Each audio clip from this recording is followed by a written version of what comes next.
מה הקו שצריך להנחות את הגורם המקצועי שמטפל בתיקי הביטוח, הפנסיה והפיננסים שלכם? אתם יודעים מה?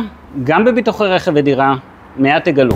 מה שלומכם חברים שלי? כאן כפיר לוי, מנכ"ל תובנות סוכנות לביטוח, והיום אני רוצה לדבר איתכם על הדבר שהכי חשוב לשים לב אליו בעבודה עם אנשי הביטוח השונים שמלווים אתכם, ואני יכול לומר לכם שזה הקו המנחה בעבודה שלנו בתובנות סוכנות לביטוח.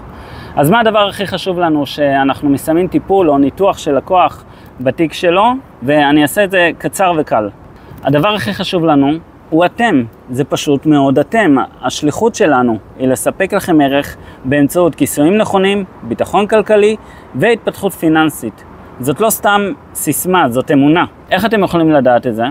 האמת שאתם צריכים לסמוך על איש המקצוע שלכם. אם אתם ישנים טוב בלילה, אז הוא הצליח לצקת בכם את הביטחון שבחרתם נכון. זה לא רק בהיקף הכיסוי, אלא גם בעלות שלו. אז איך תוכלו להיות יותר רגועים? הדבר הכי חשוב הוא שתוודאו שאתם עובדים עם בעל רישיון שפתוח למספר רב ככל היותר של חברות, וזה כדי שתהיו מכוסים בכיסויים הכי טובים והכי נכונים עבורכם, בהיבטים של ניהול הסיכון, האופי שלכם כמשקיעים, וכמובן תקציב. מרגישים שיש לכם בעיה בערך שאתם מקבלים בתיק הביטוח שלכם? מוזמנים ליצור איתנו קשר.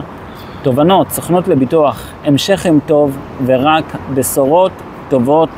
אמן.